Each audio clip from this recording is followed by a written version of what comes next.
Bapak Ibu Saudara yang dikasihi Tuhan, kembali hari ini kita mendengar firman Tuhan dari Efesus pasal yang ke-6 ayat 10 sampai ayat 18. Kita sudah belajar perlengkapan senjata Allah yang harus dimiliki oleh setiap orang percaya secara lengkap. Kenapa? Karena kita berhadapan dengan musuh bebuyutan, pemimpin-pemimpin, penguasa-penguasa, pemerintah-pemerintah, penghulu-penghulu di udara. Lawan kita bukan manusia, lawan kita bukan darah dan daging. Di balik semua peristiwa yang kita hadapi, ada roh yang mengendalikannya. Sebab itu firman Tuhan sudah mengajarkan kepada kita, pakailah segenap senjata Allah. Senjata yang berikutnya akan kita pelajari hari ini. Setelah kita belajar, gunakanlah baju sirah keadilan, gunakanlah ikat pinggang kebenaran, gunakanlah perisai iman, gunakanlah kasut pemberitaan Injil, gunakanlah yang berikutnya adalah ketopong atau helm keselamatan. Judul firman Tuhan hari ini adalah, sudahkah Anda memakai helm keselamatan? Beberapa waktu yang lalu, sebelum helm resmi digunakan menurut standar SNI, bangsa kita tidak terbiasa dengan helm. Dan itu sebabnya banyak yang menggunakan helm-helm yang tidak standar, mudah pecah. Yang penting mengikuti aturan pemerintah, aturan berlalu lintas, pakai helm. Tapi ketika terjadi kecelakaan, maka kepalanya menjadi pecah atau terbentur dengan keras, sehingga mengakibatkan fatalnya kecelakaan itu bagi tubuhnya. Nah, Bapak Ibu Saudara, dalam kebenaran firman Tuhan hari ini kita diajar, diminta, wajib pakai helm. Bukan hanya ketika kita berjalan di jalan, kita pakai helm ini. Tapi dimanapun, di rumah, di sekolah, di kantor, dalam aktivitas hidup kita sehari-hari, helm seperti ini wajib digunakan. Nah, seperti apakah helm yang Tuhan minta lewat Rasul Paulus supaya kita gunakan? Dalam Efesus pasal 6 ayat 14 sampai 17 ini, terimalah ketopong keselamatan. Apakah arti helm itu atau ketopong itu? Bagi tentara itu juga pakai helm. Helmnya adalah anti peluru, ya, helm baja.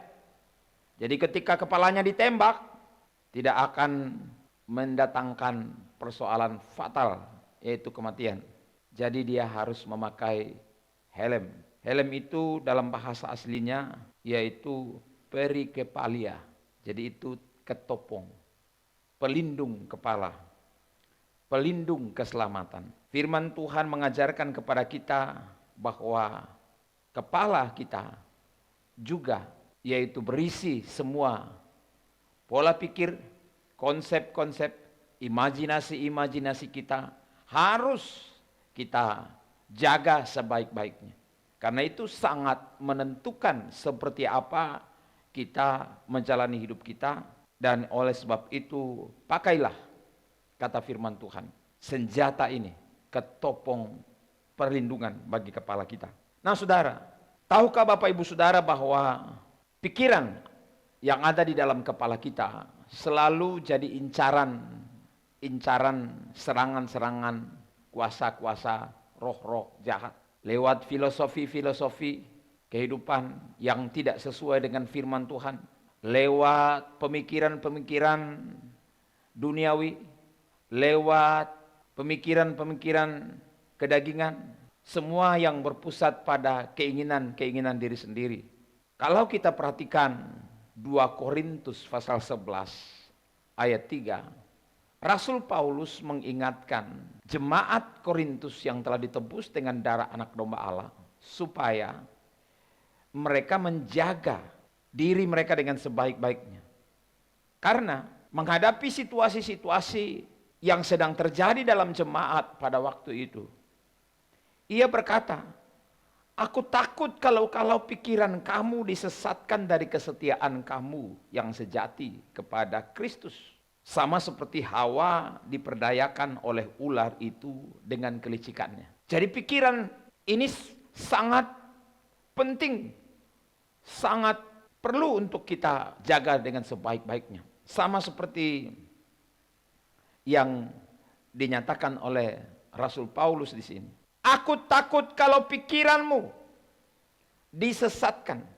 Jadi pikiran-pikiran kita bisa disesatkan oleh pengajaran-pengajaran, oleh filosofi-filosofi, oleh konsep-konsep, oleh pendapat-pendapat, oleh ajaran-ajaran yang tidak berasal daripada kebenaran Kristus Yesus. Sama seperti Hawa. Kita tahu Hawa mendapat firman pengajaran dari suaminya, yaitu Adam. Adam mendapatkan firman dari Allah langsung. Tapi kemudian kita tahu bagaimana Hawa disesatkan pikirannya. Dibuat takluk karena cara iblis menyampaikan pesan-pesan licik kepadanya. Membuat dia terpesona. Ada lagunya kan? Terpesona, aku terpesona. Amin. Nah saudara, jangan sampai saudara pun juga terpesona seperti iblis yang licik itu. Dia akan berusaha mempengaruhi hati dan pikiranmu supaya engkau terpesona oleh pikiran-pikirannya yang berpusat kepada ego, keinginan, ambisi-ambisi. Pada saat itu, jemaat Korintus menghadapi situasi di mana Rasul Paulus seakan-akan didiskreditkan, direndahkan oleh karena ada pengajar-pengajar, ada rasul-rasul yang datang di Korintus untuk mengajar Injil yang lain dengan spirit yang lain, roh yang lain. Fokusnya mereka adalah bagaimana mempengaruhi pikiran dari jemaat Korintus ini supaya mengikuti ajaran-ajaran mereka yang palsu. Ajaran palsu itu kelihatannya hebat, cara bicaranya hebat, kesaksiannya hebat, dan sebagainya. Sehingga Rasul Paulus kemudian berkata, aku khawatir, aku takut kalau kesetiaanmu yang sejati kepada Kristus. Dalam terjemahan yang lain dikatakan kesederhanaan dan kemurnian imanmu itu diperdaya oleh orang-orang yang punya kepentingan-kepentingan memeras kamu. Punya kelicikan-kelicikan untuk mendapatkan keuntungan dari kalian. Sementara saya mengajarkan kebenaran-kebenaran kepada kalian dengan tulus, dengan murni, tanpa kepentingan dan keinginan daripada kalian. Saudara, Rasul Paulus menjelaskan bagaimana kelicikan yang memperdaya ini dalam 2 Korintus 11 ayat 4. Saya ingin kita baca, sebab kamu sabar saja jika ada seorang datang memberitakan Yesus yang lain daripada yang telah kami beritakan, atau memberikan kepada kamu roh yang lain daripada yang telah kami terima, atau Injil lain daripada yang telah kamu terima. Nah Bapak Ibu Saudara, pengajaran-pengajaran Rasul Paulus tentang keselamatan, tentang anugerah Allah, itu sangat jelas. Tetapi ada orang-orang tertentu yang datang mengajarkan Injil yang lain dengan spirit yang lain. Masuknya ajaran-ajaran yang mencampur adukkan Injil dengan hukum-hukum agama.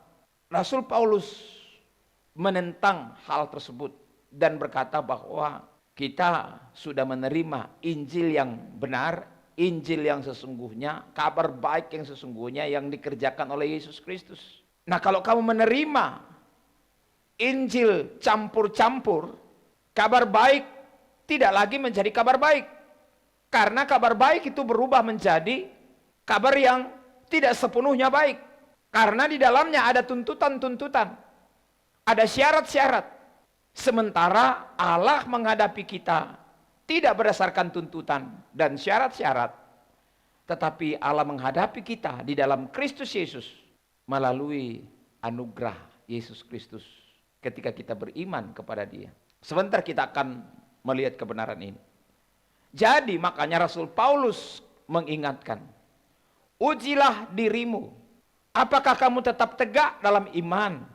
Dalam 2 Korintus 13 ayat 5. Rupanya jemaat Korintus telah disesatkan pikirannya, telah dipengaruhi cara berpikirnya tentang Injil kerajaan Allah, tentang Injil kasih karunia Allah, tentang Injil yang murni, tentang Injil yang sesungguhnya, tentang kabar baik yang sesungguhnya, tentang perjanjian baru di dalam Yesus Kristus yang telah dimeteraikan dengan darahnya. Uji dirimu, apakah kamu tetap tegak dalam iman? Selidiki dirimu, apakah kamu tidak yakin akan dirimu bahwa Kristus Yesus ada di dalam diri kamu?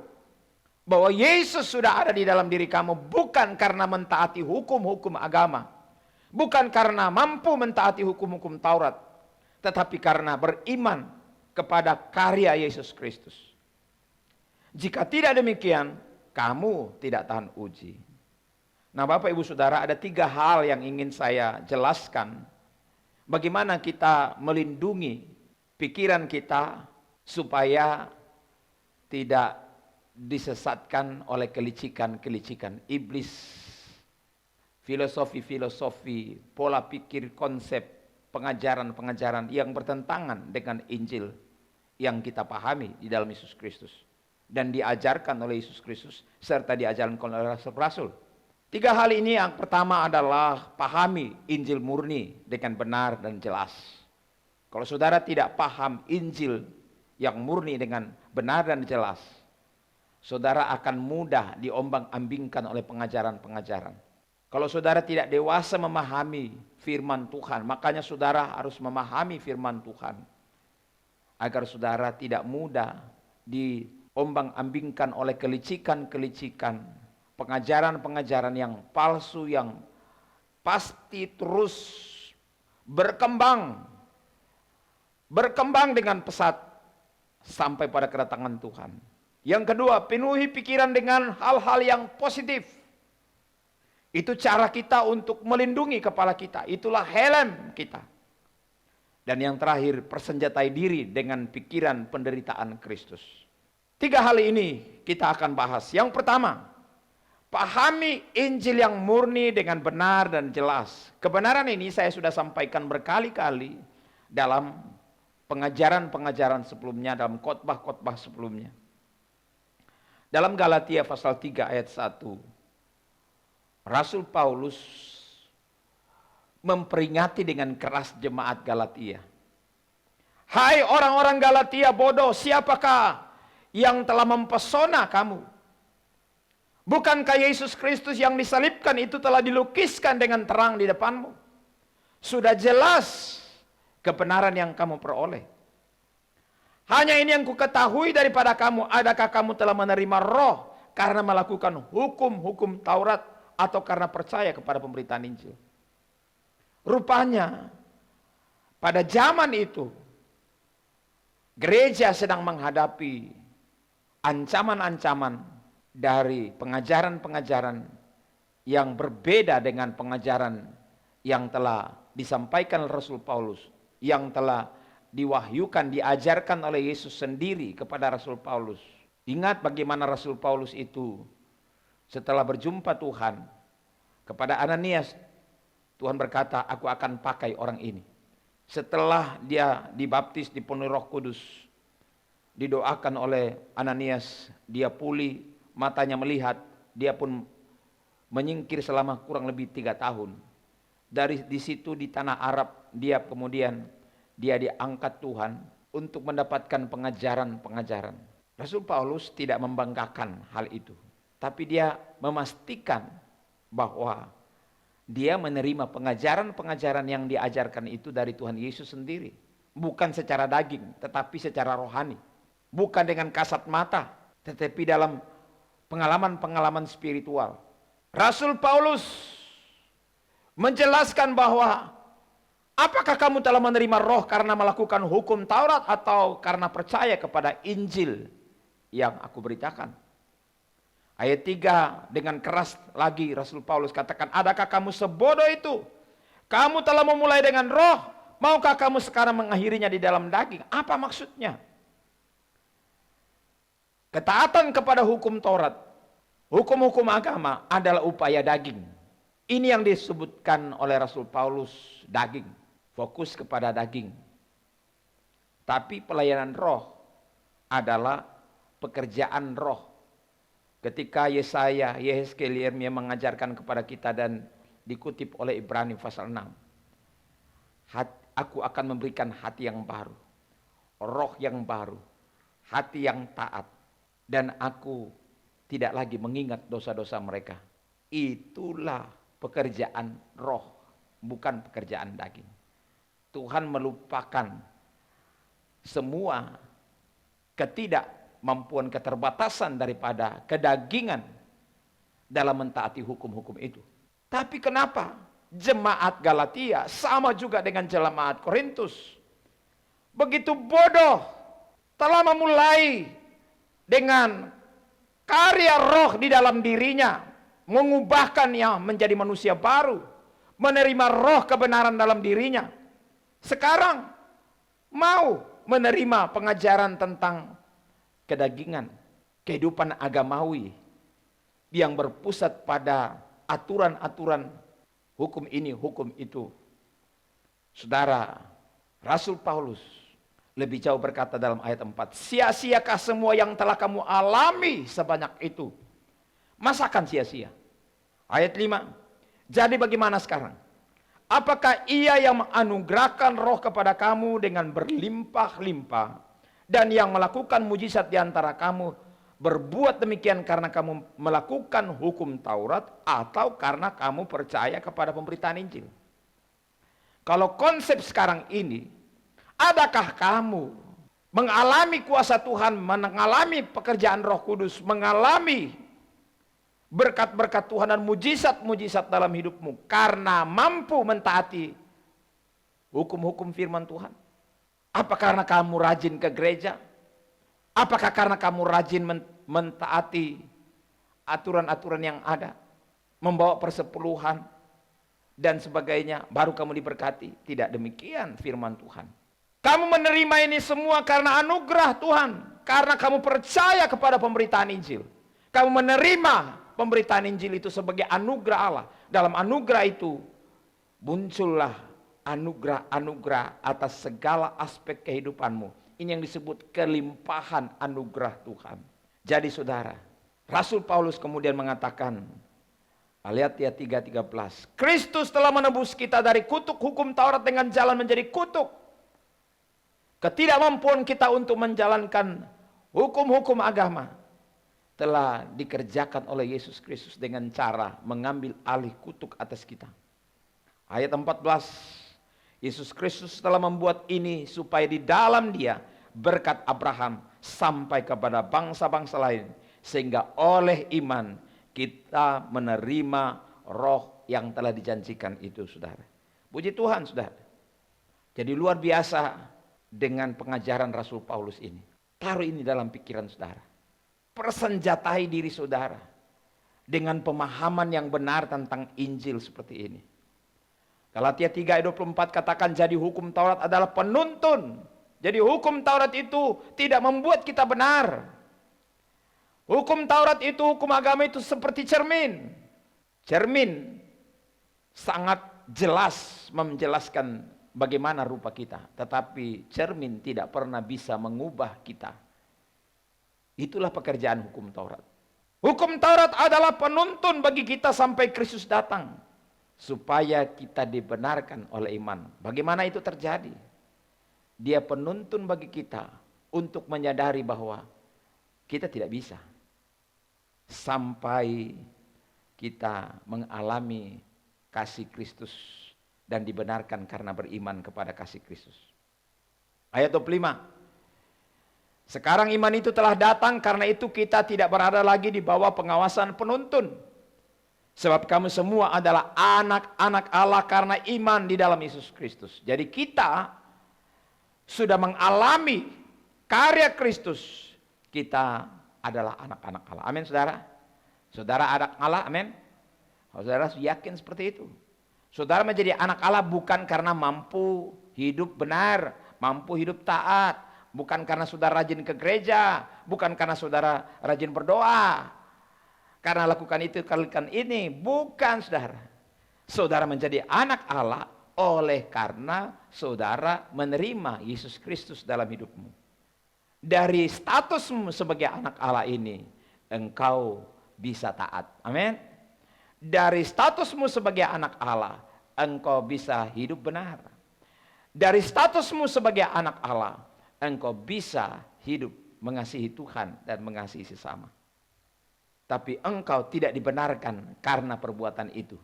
Engkau dibenarkan karena engkau beriman kepada Yesus Kristus. Selanjutnya ayat 27 Galatia 3 katakan, karena kamu semua yang dibaptis dalam Kristus telah mengenakan Kristus. 29, dan jikalau kamu adalah milik Kristus, maka kamu juga adalah keturunan Abraham dan berhak menerima janji Allah. Amin, saudara. Saudara berhak menerima janji Allah. Jadi taruh itu dalam pikiranmu. Lindungi pikiranmu dengan keyakinan ini, dengan pemahaman-pemahaman ini. Saudara pelajari kembali kebenaran-kebenaran yang saya sudah sampaikan sebelumnya. Jikalau kamu adalah milik Kristus, kamu berhak menerima janji-janji Allah. Amin. Amin. Jadi jangan bilang, nanti kalau saya bikin ini, saya bikin itu barulah Tuhan berkati saya. Saudara, itu namanya kasih dengan syarat. Itu tindakan Bapa yang tidak benar. Bapa yang tidak bertanggung jawab. Bapa yang mengasihi dengan syarat. Bapa yang benar adalah mengasihi tanpa syarat. Amin, saudara. Jadi jangan saudara terima pengajaran-pengajaran yang palsu tentang hal seperti ini. Engkau berhak menerima janji Allah bukan karena engkau mampu taat, tetapi engkau menerima janji Allah oleh karena engkau adalah anak Allah di dalam Yesus Kristus. Amin. Ayat 6 dari Galatia 4 berkata, dan karena kamu adalah anak, maka Allah telah menyuruh anaknya ke dalam hati kita yang berseru, ya Aba, ya Bapa. Amin, saudara. Luar biasa.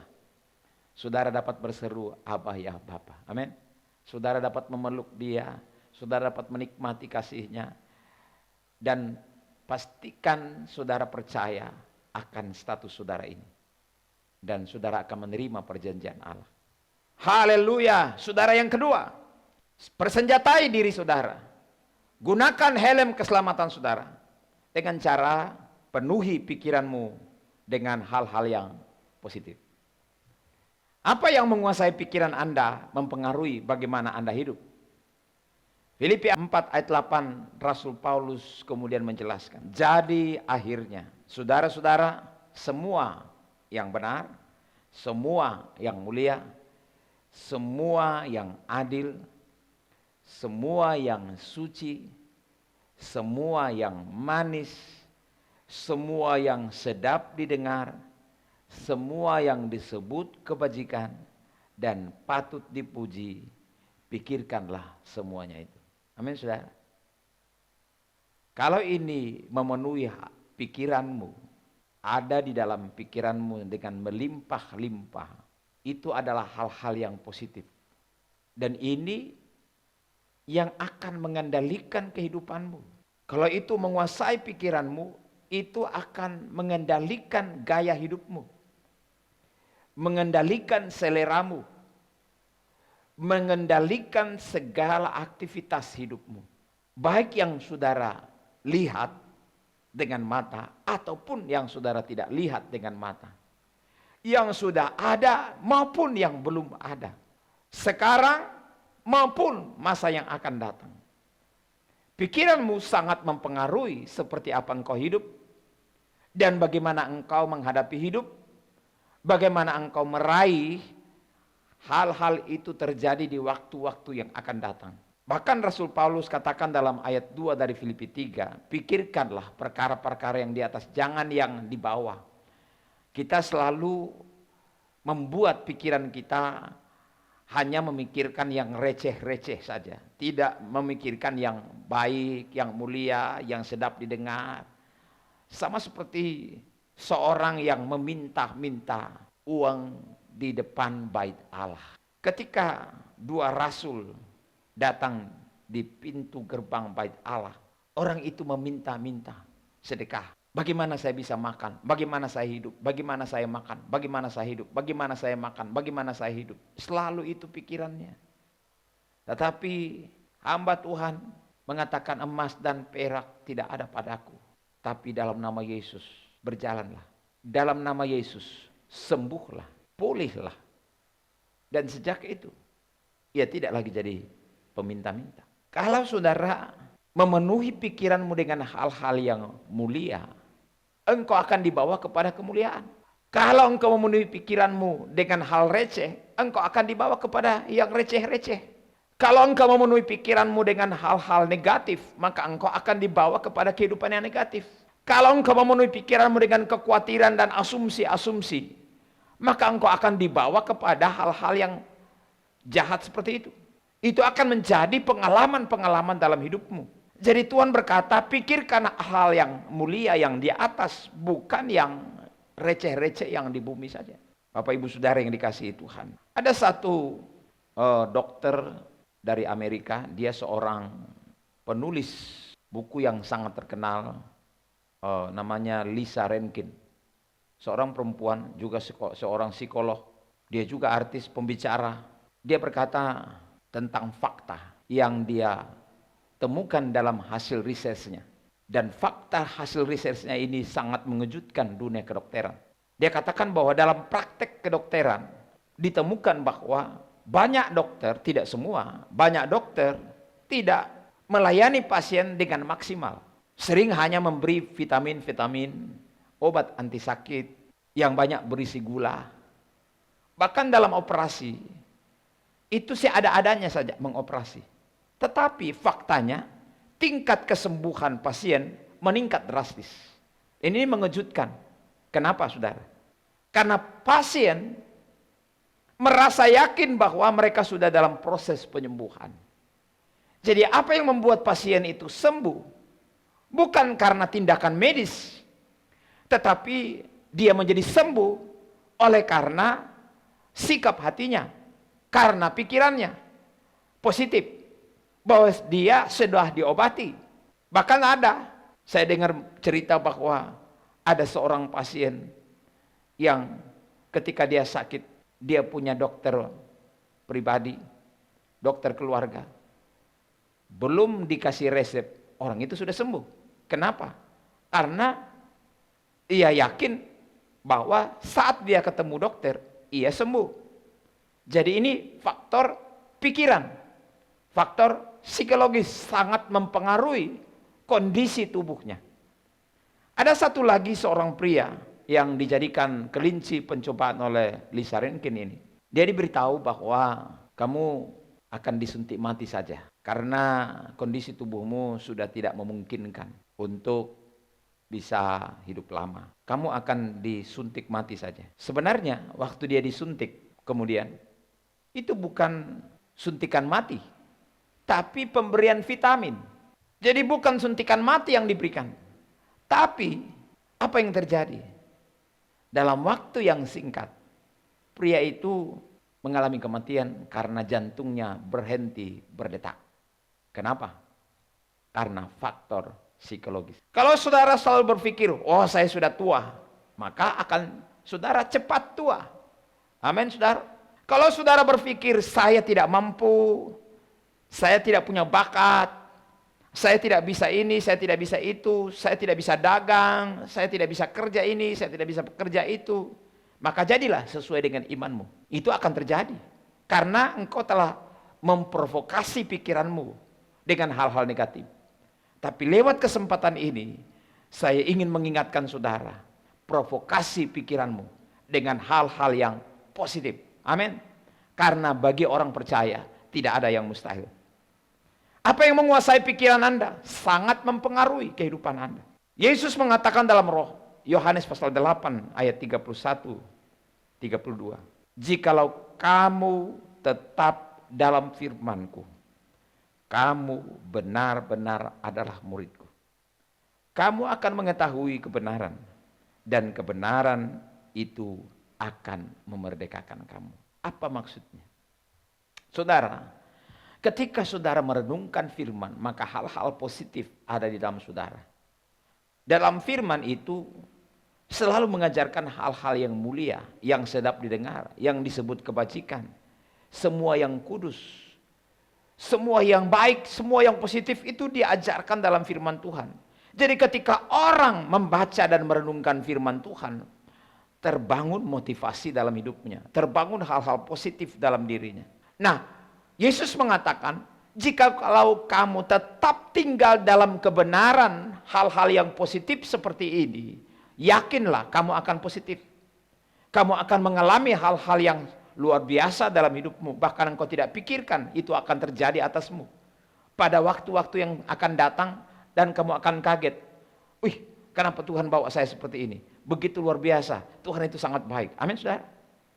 Jadi jangan batasi Tuhan lewat pikiranmu. Cara-cara berpikir saudara, itulah yang akan membatasi Tuhan bekerja dalam hidupmu. Sebab itu Bapak Ibu Saudara, gunakanlah firman Tuhan. Baca dan renungkan firman Tuhan, agar engkau bisa mengalami hal-hal yang positif dalam hidupmu. Dan iblis tidak punya kesempatan untuk menjatuhkan, melemahkan engkau. Yesus pun menggunakan firman menghadapi tipu daya iblis, ya. Dan engkau akan mengalami kebenaran. Kebenaran. Apa itu kebenaran? Sesuatu yang dirancang Tuhan dalam hidupmu. Semua yang dirancang Tuhan itulah kebenaran. Amin. Tapi apa yang tidak benar adalah semua yang dirancang iblis. Ketidakmampuan, kegagalan, kemiskinan, ketidakberdayaan, kejatuhan, kemurtatan, dosa, dan sebagainya. Kalau itu menguasai hati dan pikiranmu, engkau akan semakin terpuruk. Jadi Bapak Ibu Saudara, pastikan engkau menggunakan helm yang standar. Amin, saudara. Yang terakhir, ada haleluya saudara. Persenjatai diri saudara dengan pikiran penderitaan Kristus. 1 Petrus 4 ayat 1, jadi karena Kristus telah menderita penderitaan badani, kamu pun harus juga mempersenjatai dirimu dengan pikiran yang demikian. Karena barang siapa telah menderita penderitaan badani, ia telah berhenti berbuat dosa. Bapak Ibu, seringkali orang Kristen hanya mempersenjatai diri dengan berkat-berkat Tuhan. Memandang Yesus itu seperti Sinterklas lah. Atau memandang Yesus itu sebagai satpam, memandang Yesus itu atau memperlakukan Yesus itu sebagai seorang yang baik hati dan seterusnya. Memang Tuhan bisa jadi Sinterklas, bisa jadi penyembuh, bisa jadi penolong, dan tidak pernah meninggalkan kita.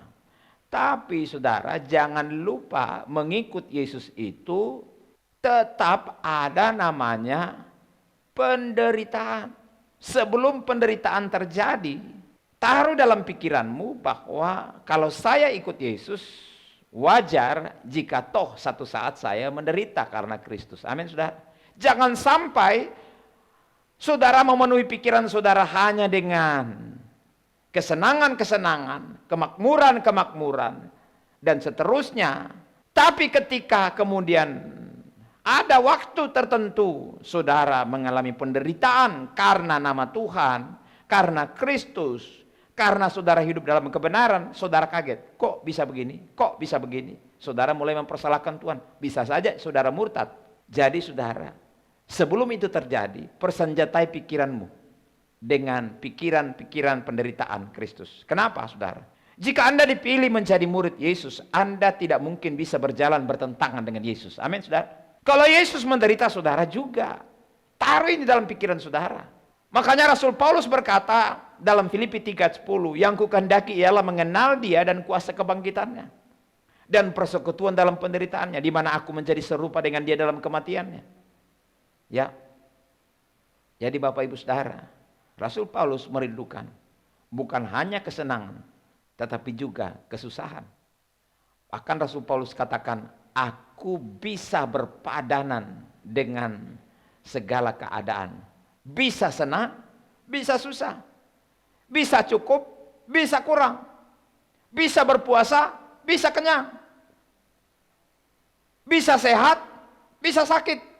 Semua itu ada di dalam pemeliharaan dan pertolongan Allah. Ada maksud Tuhan. Contoh, Rasul Paulus ini diceritakan bahwa Rasul Paulus ini matanya tidak bagus. Jadi dia ini minta kepada Tuhan bagaimana supaya matanya ini normal, baik. Padahal dia berdoa orang mati bangkit, orang sakit sembuh, dan seterusnya, orang lumpuh berjalan, dan banyak mujizat. Tetapi ketika dia berdoa, Tuhan tidak tolong dia. Tuhan bilang, cukup kasih karuniaku kepadamu. Justru dalam kelemahan kasih karuniaku bertambah-tambah kepadamu. Nah ini, Paulus tidak menjadi kecewa karena penderitaan. Stefanus tidak menjadi kecewa karena dilempari batu. Tokoh-tokoh iman lain tidak menjadi kecewa dan tinggalkan Yesus karena penderitaan yang dialaminya. Kenapa? Karena mereka telah mempersenjatai diri dengan pikiran penderitaan Kristus. Saya tidak tahu apa yang akan terjadi ke depan.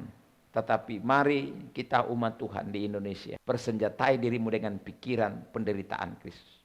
Yohanes 15 ayat 20 berkata, ingatlah apa yang telah kukatakan kepadamu. Seorang hamba tidak lebih tinggi daripada tuannya.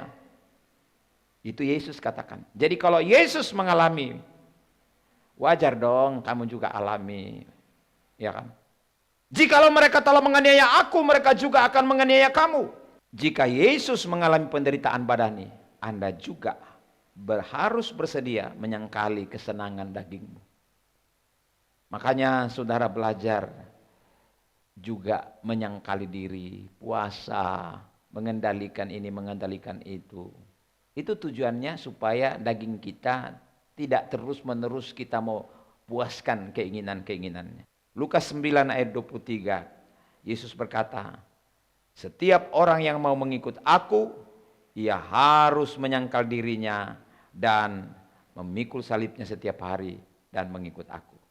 Jadi saudara, pola pikir dan konsep kita tentang mengikut Yesus harus diubah dari paradigma agamawi, paradigma egoisme, paradigma pragmatisme, dan paradigma keduniawian.